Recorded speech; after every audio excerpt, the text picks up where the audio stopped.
Hey, how's it going everyone? This is White Pointer, and in this video I'm going to answer the age-old question. Was the Atari Jaguar actually a 64-bit console? Well, that's easy.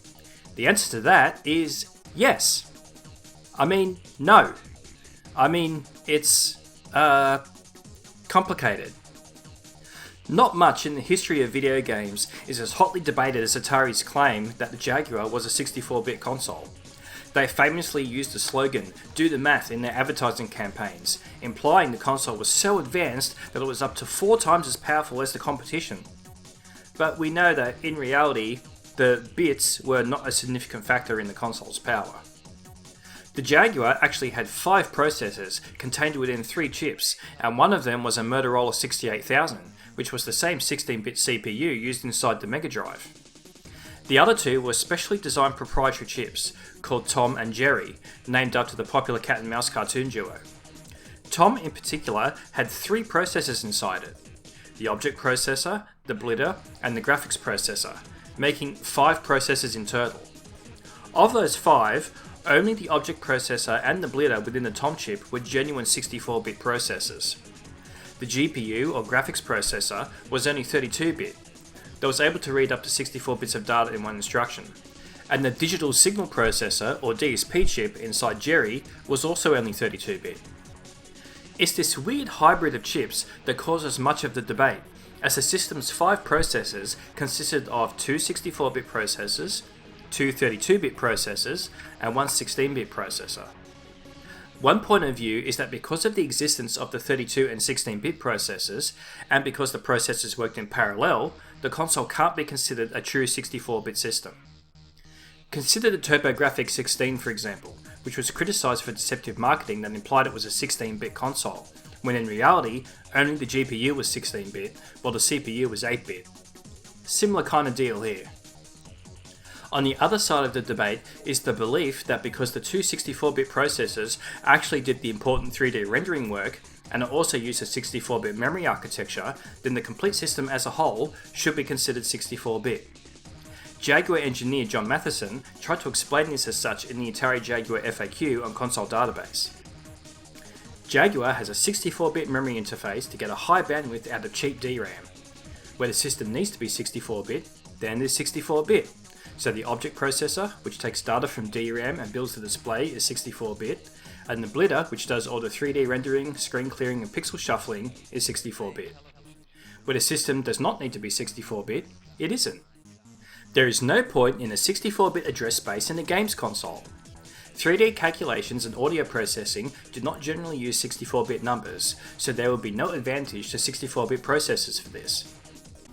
Despite Matheson's attempts to explain it, the public and media remain skeptical, and the debate still rages on really because there isn't an accepted definition of what even constitutes a 64-bit console. What isn't a point of contention though, and what can be agreed on by everyone, is that the Jaguar at the very least was the first console to incorporate 64-bit components, and it remains an important part of video game history because of it. So, as you might have gathered from that explanation of its 5 processors, the Jaguar was very difficult to actually develop for.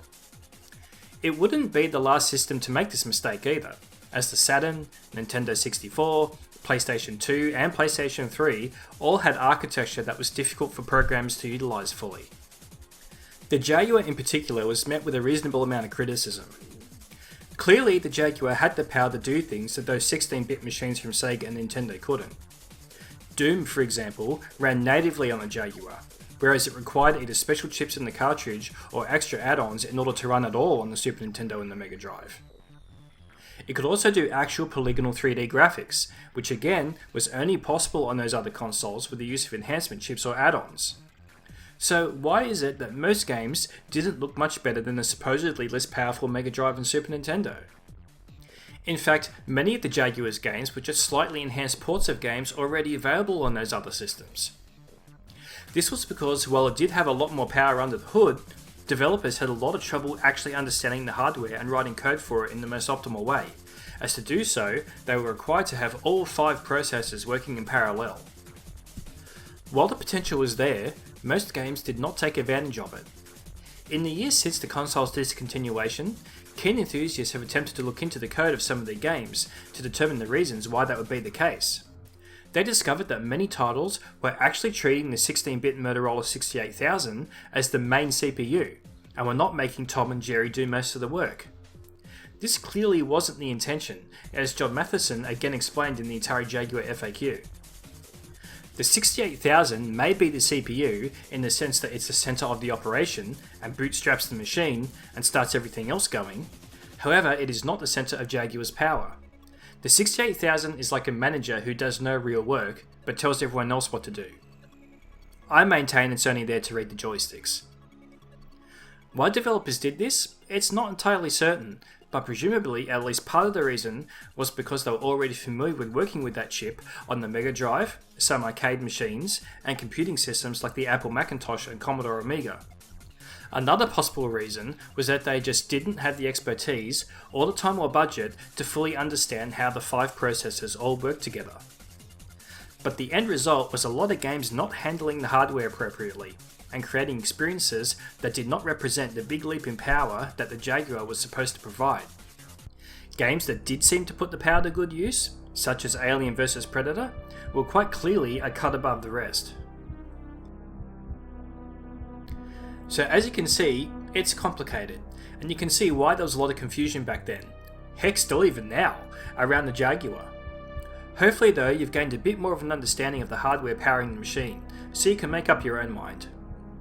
There is a bit of a silver lining to the Jaguar story too. Even though it was a commercial failure, selling less than 250,000 units, in 1999, after acquiring the properties of Atari, Hasbro Interactive made the Jaguar and its patents public domain, opening up the potential for homebrew development. Since being declared an open platform, it's gained a cult following with new homebrew games still being made. So give me a thumbs up if you like this video, and don't forget to subscribe to stay up to date with my content. Thanks for watching, and see you next time.